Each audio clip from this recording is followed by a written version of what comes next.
नहीं है ना उम्मीद इकबाल अपनी किश्ती वीरां से, जरा नम हो तो ये मिट्टी बहुत जरखेज है साहब।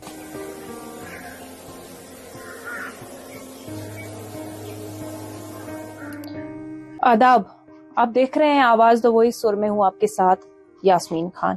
अभी मैं मौजूद हूं श्रीनगर के डाउनटाउन इलाके में और ये जो इलाका है इसको सफा कदिल कहा जाता है।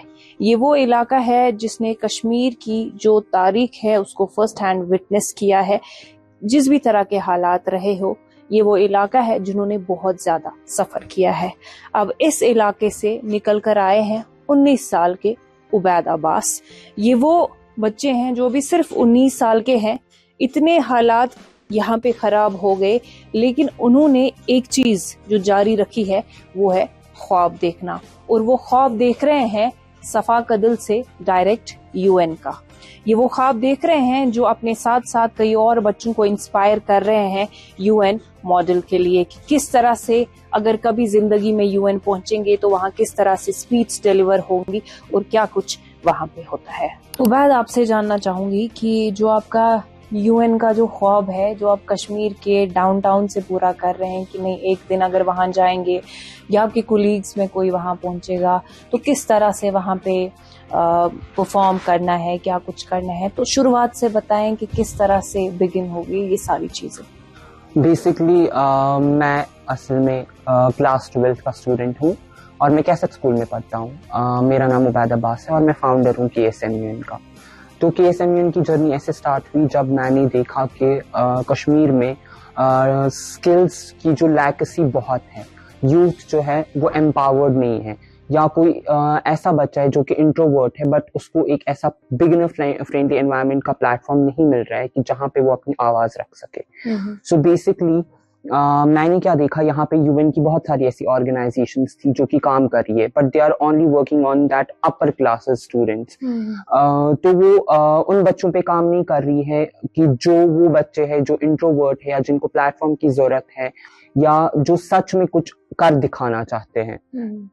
तो बेसिकली मैं ये चाहता हूँ कि मैंने एक इनिशिएटिव रखा यूनाइट एम्पावर वॉइस का।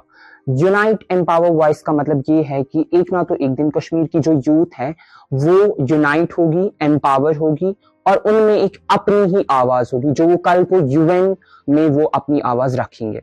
तो बेसिकली KSMUN का full form Kashmir sky model United Nations है, यानी कि कश्मीर की पहली ऐसी ऑर्गेनाइजेशन, एक ऐसा इनिशिएटिव जो कि कश्मीर के ही बच्चे ने लिया है, कश्मीर के बच्चों के लिए। It is for the youth of Kashmir, by the youth of Kashmir end of the youth of Kashmir.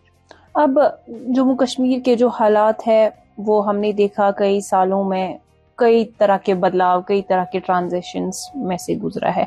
अब आप सिर्फ 19 साल के हैं, अब थोड़े बहुत डाउनटाउन के हालात तो आपको भी पता है, तो क्या क्या हर्डल्स आते हैं जब आप इन इनिशिएटिव्स पे काम करते हैं? बेसिकली हर्डल पहले ये आता है कि कुछ लोग ऐसे होते हैं जब हम किसी स्पॉन्सर के पास पिच करने जाते हैं या किसी स्कूल में जाते हैं पिच करने के लिए, तो बेसिकली वैसा रिस्पॉन्स उनकी तरफ से नहीं आता है। वो सोचते हैं कि ये बच्चा है आखिरकार ये करेगा क्या, और अगर हम इस कोई पैसे देंगे स्पॉन्सरशिप के लिए तो वो करेगा क्या। बट मेन ये रीजन ये भी नहीं सोचते हैं कि यही हमारी कल की फ्यूचर जनरेशन है, यही कल को कश्मीर को आगे बढ़ा सकती है। तो उबैद, आप मुझे बताएं कि जब आप ये इनिशिएटिव पे जिस पे आप काम कर रहे हैं लोगों के पास जाते हैं और इसके बारे में उनको अवेयर करते हैं, तो जो आपके एज ग्रुप वाले बच्चे हैं, how do they react to this and उनकी फैमिली का रिएक्शन भी किस तरह का होता है? बेसिकली बच्चों का तो बहुत अच्छा इंटरेस्ट होता है इसमें and they even do want to participate in these kind of initiatives, but उनके पेरेंट्स का रिस्पॉन्स अच्छा नहीं होता है। कोई पेरेंट ऐसा कहता है कि ये वहाँ पे टाइम जाया करने जाएगा, अगर इसको ये चीजें है ये तो वो घर पे भी सीख सकता है, यूट्यूब है आजकल। बट वो ये नहीं समझते है कि जो ऑफलाइन मोड की ट्रेनिंग होती है, एक प्रोसेस होता है, वो उनको ऑनलाइन मोड पर नहीं मिल सकता है। तो फैमिलीज का उतना अच्छा रिस्पॉन्स नहीं होता है, बट बच्चों का बहुत अच्छा रिस्पॉन्स होता है। तो किस तरह से बच्चे रीच आउट करते हैं, ये प्रोसेस जो है पूरा किस तरह से ऑपरेट होता है? बेसिकली हमारा इंस्टाग्राम हैंडल है KSMUN ऑफिशियल के नाम से। हम वहाँ पे ऐसे कंटेंट डालते हैं कि बच्चे खुद ब खुद हमारी तरफ अट्रैक्ट होकर हमारी तरफ रीच आउट करते हैं। और यूजुअली हम स्कूल्स में एप्लीकेशंस डाल के वहाँ पे एक लेक्चर देते हैं बच्चों को, जहाँ पे वो अवेयर हो जाते हैं इस रिगार्डिंग कि ऐसा एक कॉन्फ्रेंस हो रहा है and they should participate in it, तो ऑटोमेटिकली बच्चे फिर आ जाते हैं। तो इसमें जो बच्चे हैं क्या वो सिर्फ गवर्नमेंट स्कूल या प्राइवेट स्कूल के होते हैं? नहीं, इसमें जो बच्चे हैं वो हर किसी स्कूल से होते हैं, whether they are from government school और whether they are from private school. इसमें कोई भी हमने एज बैरियर उतना नहीं रखा है। Basically we are targeting only up to age 23 because वही बेसिकली यूथ होता है। तो दैट इज द रीजन हमने उधर तक ही टारगेट किया और हमें बहुत अच्छा रिस्पॉन्स आ रहा है। Okay, how has your family been reacting to the kind of work you are doing? पहले तो मैंने अपने फैमिली को भी नहीं बताया था कि मैं इस इनिशिएटिव पे काम कर रहा हूँ, बिकॉज जब तक एक माइलस्टोन क्लियर नहीं हो जाता है फैमिली भी रिस्पॉन्स अच्छा नहीं देती है। बट मेरी मम्मा मेरे साथ पहले से ही थी and from the very beginning जब भी मैंने उनको बोला मैं एक इनिशिएटिव स्टार्ट करने जा रहा हूँ, तो वो बहुत एक्साइटेड हुई कि इसका जो ये है इनिशिएटिव है, मोटो है, वो बहुत ही अच्छा है। तो उनका बहुत अच्छा रिस्पॉन्स था। Okay, so apart from the UN model जिस पे आप काम कर रहे हैं, you are working on several other initiatives which includes fun to Funkaar, which is mostly about heritage, your culture. तो of course will talk about it, but I would like to ask you, अब चूंकि आप यहाँ पैदा हुए हैं downtown में, what does downtown mean to you? To be very honest, downtown means a hometown for me. Like मैं यहीं पे पला बड़ा हूँ। बेसिकली मेरी मम्मा जो है वो कोलकाता से है, मैं वहां भी यूजुअली जाता हूँ, बट डाउनटाउन में एक अपना ही अलग सुकून है, जैसे कि मेरी रूह यहीं पर बसी है। सो यहाँ से वो जाने का मन नहीं करता है। सो आपकी जनरेशन के जो बच्चे हैं, आई थिंक जेन जी बोलते हैं उनको, तो वो जनरली इतना कंसर्न नहीं होते हैं about heritage, about culture, but you are very sensitive towards it. So अब जो आपने इनिशिएटिव स्टार्ट किया है fun to Funkaar, can you please elaborate about it? Okay, so basically fun to Funkaar जो है ये मैंने इनिशिएटिव लिया था for the artists and for the art, because कुछ ऐसे आर्टिस्ट्स होते हैं जिनके पास आर्ट तो होता है बट उनको एक प्लेटफॉर्म नहीं होता है, उनको ऐसी एंटरप्रेन्योरशिप स्किल्स नहीं होती है कि वो लोगों के सामने उसको प्रेजेंट कर सके। तो मैंने क्या किया, मैंने एक इनिशिएटिव लिया जिसका नाम मैंने फन टू फनकार रखा। फन टू फनकार का मतलब हुआ art and their artist, artist and their art. तो बेसिकली उस इनिशिएटिव में क्या हुआ कि वो जो आर्ट थे बच्चों के, वो यूजुअली आकर खुद हमें DMs करते हैं कि आप देखिए हमारा आर्ट कैसा है, हम कैसा इसमें परफॉर्म कर रहे हैं, हमें कुछ टिप्स दीजिए। इवन हमने क्या किया, हमने कुछ हेरिटेज वॉक्स भी कंडक्ट कराए जहां पे हमने बच्चों को अवेयर कराया that how much it is important to be aware about our roots, about our culture, about our tradition, जो कि बेसिकली जेन ज़ी जिसे हम कहते हैं। अस्सलाम वालेकुम कश्मीर। जैसा कि आप जानते हैं इस Saturday fun to Fankar organise कर रहा है एक कैलीग्राफी कंपटीशन जिसका नाम है कशुर जिनजीच कलाकारी। अगर आप एक ऐसे इंसान है, whether you are a Gen Z or not, definitely do register in this calligraphy competition.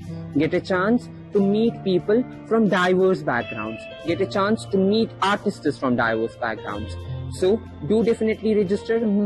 तो when we talked before, आपने मुझे बोला कि यहाँ पे जब आप लोगों के पास जाते हैं उनसे स्पॉन्सरशिप मांगते हैं किसी भी तरह के कल्चरल या हेरिटेज वॉक के लिए, तो जनरली उनका जवाब ना होता है बिकॉज उनको उससे कोई बेनिफिट नहीं मिलता, कोई सेल्स उनकी नहीं होती है।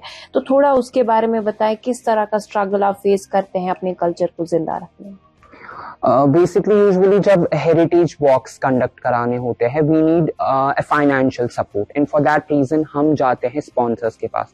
तो स्पॉन्सर्स का यूजुअली ये रिस्पॉन्स होता है that he is a 19-year-old boy, ये क्या ही करेगा, यहाँ पे बड़े बड़े लोग नहीं कर पाए। बट वो ये नहीं सोच रहे कि that he is the future generation हमारा कश्मीर का, तो वो इस चीज पे वो पैसे नहीं देते और वो उनके दिमाग में ये होता है कि हमें कुछ बेनिफिट नहीं मिल रहा है तो हम क्यों स्पॉन्सर करें। तो बेसिकली मेन हमारा जो हर्डल है वो फाइनेंशियल सपोर्ट का होता है, क्योंकि हम पहले ही बच्चों से चार्ज नहीं कर सकते हैं। तो उसके लिए हमें क्या चाहिए, हम फ्री में अवेयरनेस फैलाए, तो उसके लिए we need financial support. So I request to the government of Kashmir right now, जो भी है, कि इस इनिशिएटिव को प्रमोट करने में हमारी हेल्प कीजिए, ताकि आगे चल के जो कश्मीर की यूथ है वो आगे बढ़ सके। लाइक यू सेड बिफोर कि डाउनटाउन आपके लिए बहुत अजीज है, it's more like a beloved to you. तो गवर्नमेंट का कंट्रीब्यूशन किस तरह का आप देख रहे हैं इस हेरिटेज को प्रिजर्व करने में? Basically I would say government का उतना कंट्रीब्यूशन नहीं है, क्योंकि अगर कुछ ऐसे इनिशिएटिव्स होते हैं जो गवर्नमेंट के सामने रखे जाते हैं, वो या तो यूजुअली बाहर के लोग कंडक्ट कर रहे होते हैं और उनको एंटरटेन किया जाता है।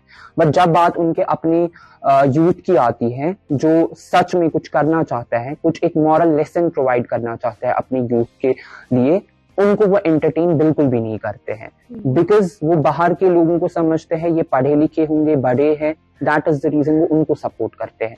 और यूजुअली वो इवेंट्स साल में एक बार होते हैं, और वो बच्चों को ज्यादा से ज्यादा 10 दिन याद रहेगा, और कुछ वहां से खास नॉलेज प्रोवाइड नहीं होती है। Taking into consideration both of your initiatives, where do you see yourself in next 5 years? Maybe I would be the next face of Gen Zs as a leader, because usually मुझे लोग Gen Z leader के नाम से ही जानते हैं। तो I see myself representing all the Gen Zs on the international level. Hopefully.